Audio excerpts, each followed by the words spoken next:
Monsieur Bendera, voilà déjà plus de 9 mois que des millions de personnes sortent dans la rue à travers tout le territoire algérien pour exiger d'une manière pacifique le départ du régime algérien.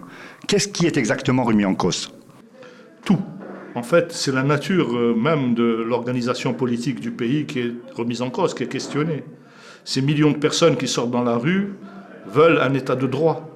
Le slogan qui revient de la manière la plus fréquente dans toutes les manifestations à travers tout le territoire, c'est Doula Madaniya, Machi Doula Askariya, ce qui en français est extrêmement explicite. Nous ne voulons pas d'un état militaire, un état de coup de force, nous voulons un état civil, un état de droit. Donc c'est une revendication générale, massive et fondamentale. Ce mouvement unique en son genre, appelé Hirak, se veut horizontal et sans représentation. Pourquoi?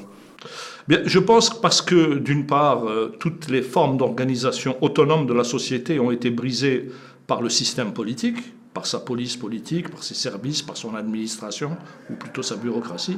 Et d'autre part, les gens savent qu'en se dotant d'une organisation et en désignant des responsables, ils les exposent à la récupération, à la manipulation et à l'instrumentalisation.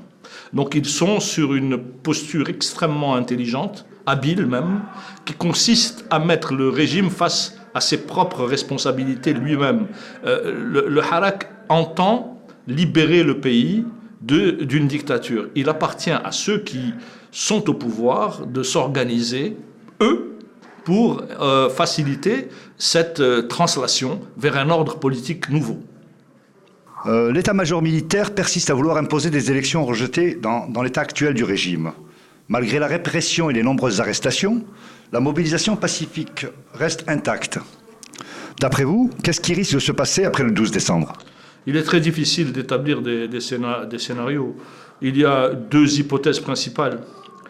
La première, c'est que les élections ne se tiennent tout simplement pas, faute de participants, faute d'organisation, faute de tout ce qu'on voudra, de déficit d'administration.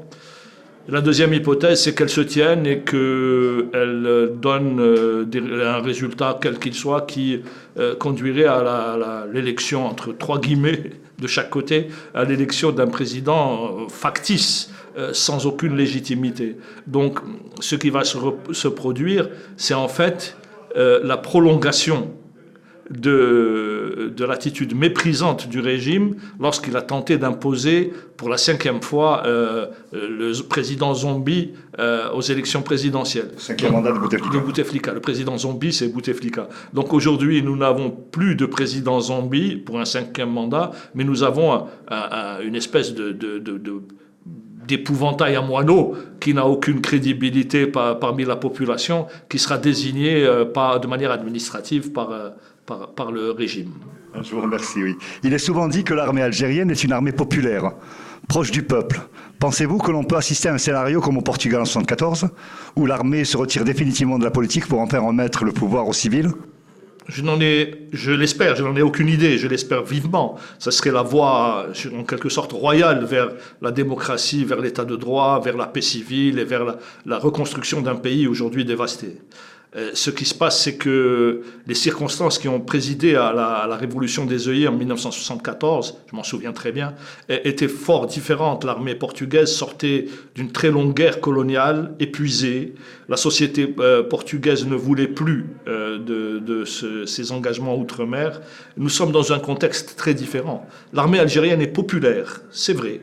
Les Algériens savent qu'ils ont besoin d'un appareil de défense conséquent, parce que nous sommes entourés de graves dangers, nous sommes au milieu d'une zone de turbulence et de risque, d'autant que le capitalisme, dans sa phase terminale, comme nous l'avons vu en Libye, en Syrie, en Irak, au Yémen, partout, est un animal blessé et donc dangereux, capable de toutes les aventures guerrières. Nous avons besoin d'une force de dissuasion.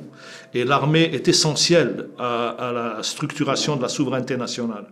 Maintenant, il est clair que la population, comme nous tous, faisons la distinction entre l'armée en tant qu'institution, en tant qu'organisation de défense, et son commandement, qui est partie prenante très largement de la mafia au pouvoir.